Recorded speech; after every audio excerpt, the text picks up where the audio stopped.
Yo yo yo! Salut les turfeuses, salut les turfeurs, bienvenue pour un nouveau pronostic de Benoît Requin. Ok, place au pronostic du quintet du vendredi 29 mars, direction Paris-Vincennes pour le prix Amaltea. Trop attelé, 2700 mètres, 16 partants, réunion 1, course 7, indice de confiance 3 sur 5.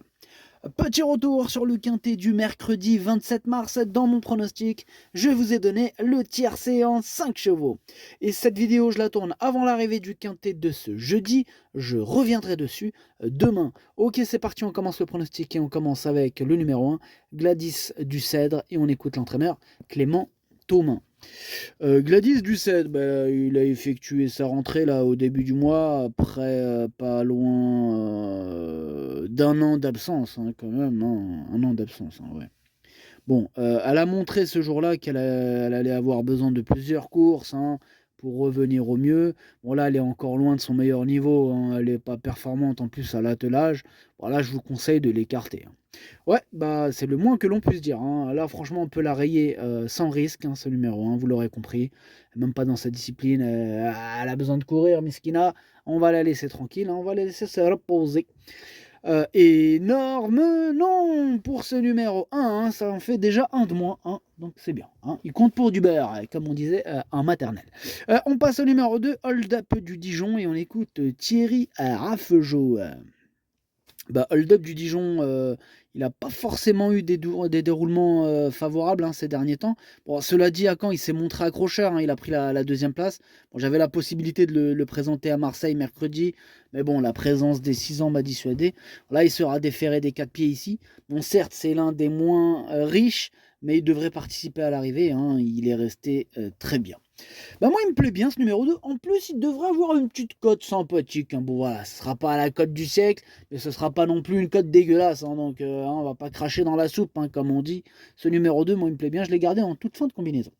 On passe au numéro 3, Domino Dovrecy. On n'aura pas les commentaires de l'entraîneur en même temps. C'est qui? C'est l'autre, là, l'autre joueur de cartes. C'est le joueur de poker. Vous savez qui c'est? Il n'y en a qu'un seul, hein. C'est Junior Guelpa. Ben oui, bonne réponse, bravo, je t'ai entendu. Ah, il y en a beaucoup qui ont répondu. Mais oui, je vous entends. Ah bah oui, pour le coup, vous connaissez pas le nouveau système YouTube? Je vous entends en fait. Ah bah c'est pour ça, dites pas n'importe quoi, parce que là, je vous entends. Bah oui. Ah non, mais arrête, parce que je m'entends plus. Oui, mais me coupe pas la parole, s'il te plaît. Bon, bref. Junior Guelpa, bravo à ceux qui ont répondu. Bravo. C'était Junior Guelpa. Bon, évidemment que on n'aura pas ces commentaires. Ce numéro 3, du coup, moi, je ne l'ai pas retenu. C'est un regret. Ah, attention quand même. Faut le garder, faut le surveiller un peu comme le lait sur le feu, hein. Et sinon, en fait, ça déborde. Ah ben, ça va très vite. Bref, ce numéro 3, c'est mon deuxième cheval de complément en cas de non partant. Attention. On passe au numéro 4, Goliath Ducos. Et on écoute Alain Laurent. Alors, Goliath Ducos, hein. Là, il a effectué une petite rentrée à Anguin. Bon, avec sa position en seconde ligne, c'était compliqué, hein, ouais. Il a été dominé là pour finir. Là, il sera mieux là sur les 2700 mètres. Ouais, ouais, il sera mieux.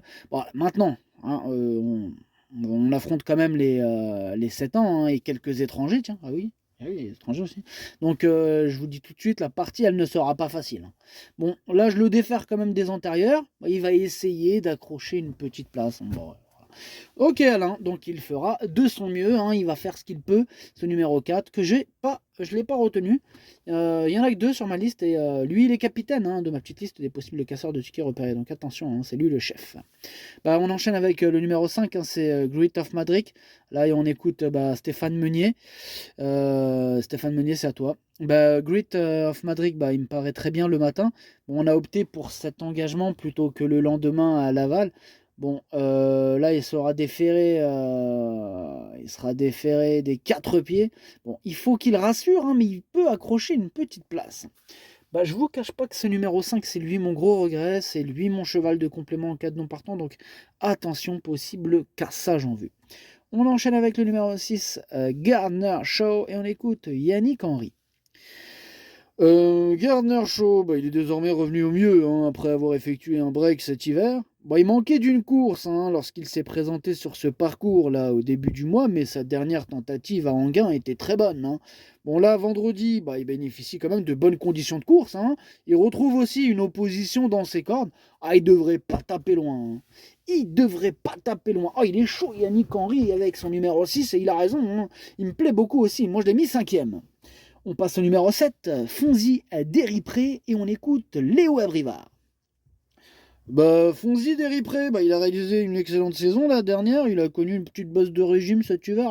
Il est monté en gain en peu de temps. Et bon, du coup, quand tu montes en gain, qu'est-ce qui se passe? Voilà, t'as trouvé. Oui, la marge de manœuvre, c'est réduite, évidemment. C'est ça, c'est bam bam, ça monte, bam bam, ça redescend. Aussitôt dit, aussitôt fait. Cela dit, trêve de galéjade, cela dit, il fait face à un bel engagement, dans sa catégorie en plus, ça c'est bien. Bon bref, là il effectue une rentrée, ouais. Mais attention, il effectue certes une rentrée, mais attention, il a du travail derrière lui. C'est pas la rentrée, il arrive, il est KO. Non, non, non, non, non. Il a travaillé, voilà. Donc je vous dis tout de suite qu'il est en mesure de terminer dans le quintet, voilà. Donc c'est pas la rentrée, tu l'oublies, tu le ranges, tu le rayes. Non, non, non, non. C'est la rentrée, il termine dans le quintet. T'as capté, tu vois la différence. Ouais, on a capté Léo. Bon, moi ce numéro 7, il m'a fait peur là, Léo là. J'ai pas envie de le retirer, moi, ce numéro 7. J'ai même envie de le garder. Moi je l'ai mis 6ème. Bon, du coup, on passe au numéro 8, Belzebudjet, et on écoute Hansen-Eric Bondo. Belzebudjet, il est allé de l'avant là en gain, mais c'était trop dur. Bon, j'ai pas vraiment d'autres explications là pour juger sa performance. Bon, précédemment, il courait de bonne manière, ouais, non, de bonne manière. De bonne manière à Vincennes en plus, ouais, à Vincennes, ouais. C'est vrai qu'il lui faut venir de l'arrière, lui, ouais. Il est meilleur comme ça, ouais, il est meilleur ainsi, ouais. Maintenant, les 2700 mètres, ils vont très bien lui convenir. Avec la bonne course, j'attends un rachat de sa part. Il fait peur lui aussi, Hansen-Eric Bondo, là. Oh là là, commence à nous faire peur avec tous ces chevaux qui peuvent arriver. Mais bon, on peut pas tous les retenir. Moi, pour ma part, j'ai fait mon choix. Et le 8, je l'ai pas retenu, mon copain. Je suis désolé, Hansen-Eric Bondo, mais non, je retiens pas ton cheval. Mais bon, il est quand même à l'arrière. Il termine ma petite liste des possibles troubles faits. Donc je l'ai à l'œil quand même, je le surveille. On passe au numéro 9, Hymne du Gers, et on écoute Nicolas Bazir. Hymne du Gers, il a un peu décompressé là depuis la fin du meeting d'hiver, tout en restant un gros bois. Bon, ici, je vous cache pas qu'il restera ferré, il aura fort à faire dans ces conditions. Ouais. Il sera plus compétitif d'ici un bon mois, dans l'immédiat, faut le revoir. Vous avez entendu petit Bazir Junior là, il a dit faut le revoir. Bon. On lui fait confiance, on l'écarte ce numéro 9. On passe au numéro 10, fanfaronneur, on va voir ce qu'il va fanfaronner. On écoute Eddy Lebec. Ouais, fanfaronneur, il était pas au mieux là en fin de saison dernière, il a enregistré plusieurs disqualifications. Il a été soigné, il a repris de la fraîcheur. Il travaille bien, il se montre très souple, mais bon, il risque de manquer de conditions là pour cette rentrée. En plus, il restera ferré. C'est sûr, ferré, là, petite rentrée, qu'est-ce que je te dis. Même s'il devrait bien courir, je pense qu'il aura du mal à terminer dans les 5 premières. Ouais, c'est pas la folie, là, c'est pas la chaleur, là, avec ce commentaire. On n'a pas envie de mettre 300 € sur sa gueule gagnant placé, tu vois ce que je veux dire? Non, moi, ce numéro 10, pour le coup, moi, je l'écarte aussi, là. Voilà, je le mets dans la même catégorie que le 9, je le mets de côté. Comment ça? On passe au numéro 11, Here We Go. Bon, on n'aura pas les commentaires d'entraîneur. En même temps, c'est l'autre, là, le pote à Junior Walpa et toute la clique, là, Julien Dubois. Julien Dubois, lui, il s'en tape, des parieurs, tout ça. Tu crois qu'il veut vous aider, lui, Julien Dubois? Il s'en fout, lui, il prend son billet, il fait construire sa villa, il achète son bateau. C'est ça qui l'intéresse, lui. Aider les autres. Tu rigoles ou quoi? Julien Dubois, aider les autres? Ah non, non. En fait, c'est pas l'abbé Pierre, lui. Ah non, c'est loin d'être l'abbé Pierre. Bref, ce numéro 11, du coup, ce que j'en ai fait, ça me fait mal au cœur, mais bon. Et le cheval, je l'aime beaucoup. Peut-être un peu moins l'entraîneur. Julien Dubois, voilà, quoi. On n'a pas élevé les moutons ensemble de toute manière. Mais voilà, ce numéro 11, moi, c'est mon préféré. Je parle pas de l'entraîneur. C'est pas mon préféré, lui, par contre. Je parle du cheval. Here We Go, c'est mon préféré et je l'ai bien sûr installé en tête. On passe au numéro 12, Guinness d'Airfray, et on écoute Clément Thomas. Bah, Guinness Darfray, il a laissé des regrets hein, pour son essai sous la selle au début du mois. Bon, elle était encore compétitive lorsqu'elle a été sanctionnée pour ses allures dans le dernier tournant. Bon, elle a bien travaillé depuis et semble aussi bien que lors de ses meilleures performances de l'hiver. Bon, elle gardera des petits allus derrière. Elle a déjà bien fait dans cette configuration. Là, elle a une belle carte à jouer, hein. Bon, elle a une belle carte à jouer, nous dit Clément Thomas. Ok. Bah, moi, ce numéro 12, il me plaît beaucoup. Il fait partie même de mes préférés. Je l'ai mis troisième. Et en plus, cerise sur le gâteau, il devrait avoir une petite cote sympathique. Donc, s'il terminait 2 troisième, avec la cote qu'il va avoir, non, ça sera pas un délire de ouf la cote. Attention, hein, calmez-vous. Hein, oui, je pense pas qu'il va. On est d'accord. Hein, ça va pas non plus la cote du siècle. Mais quand même, c'est pas négligeable s'il arrive à se hisser sur le podium, celui-là. Bah, sa petite cote, si on le joue placé, c'est pas mal. On passe au numéro 13, Sarah Giberne, et on écoute Dominique Louqueneux. Alors Sarah Giberne, elle est actuellement en grande forme, hein, comme l'attestent ses dernières performances. Bah, il m'a beaucoup plu lors de sa plus récente sortie là, au Croisé-la-Roche. Bon, dans la foulée, il découvre un engagement très favorable hein, sur un parcours à sa convenance. Bon, faut toujours rester vigilant au départ, mais il semble un peu plus sûr et sa place est encore dans les 5 premiers. Ah, moi, il me pose problème ce numéro 13. On peut pas dire que ce soit un modèle de régularité, celui-là, hein, ça, c'est clair. Bref, voilà. Si cette fois-ci il fait sa course, parce que c'est un petit peu petit bonheur à la chance avec lui. Voilà, donc tout ou rien pour ce numéro 13 que j'ai gardé en bout de combinaison. On passe au numéro 14, Fleuron d'Acadie, et on écoute David Alexandre. Bah, Fleuron d'Acadie, il a encore bien gagné hein, sur ce parcours au début du mois. Bon, il a eu le temps de bien récupérer. Se présenter à 4 semaines d'intervalle va l'avantager. Eh oui. Bon, il se retrouve idéalement engagé là au plafond des gains et je peux de nouveau le déférer des 4 pieds. Bah, il a encore un premier rôle à jouer, hein, même si ce lot, bah, il est bien composé.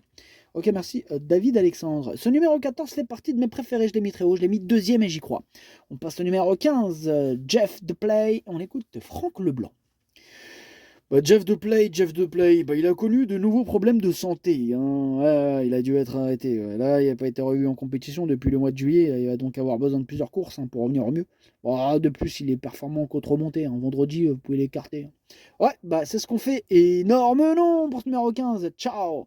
On passe au numéro 16, Jinko Tellois. Enfin, on termine avec le numéro 7, Jinko Tellois. Et on écoute Franck Leblanc. Encore et encore Franck Leblanc qui nous présente aussi celui-là. Bah, Jinko Tellois, lui, il a encore très bien tenu sa partie là dernièrement. Ouais. À Lyon-la-Soie. Ouais. Bon, il court régulièrement, il travaille pas beaucoup. Bon, il va se présenter au top hein, pour cet engagement sur mesure au plafond des gains et il s'adapte à tous les parcours. Tout est réuni pour qu'il termine dans les 3 premiers de ce quintet. Oh, il est super chaud, Franck Leblanc, c'est le numéro 16. Il me plaît beaucoup, hein, je l'ai mis quatrième. Le pronostic, ça donne 11, 14, 12, 16, 6, 7. 13, 2. Merci d'avoir suivi cette vidéo. N'hésitez pas à mettre un pouce bleu si la vidéo vous a plu. Pour accéder à tous mes tickets pour la course du quintet, rendez-vous directement en description de la vidéo. À jouer avec modération. Bonne chance. Chopez-le moi. Ciao.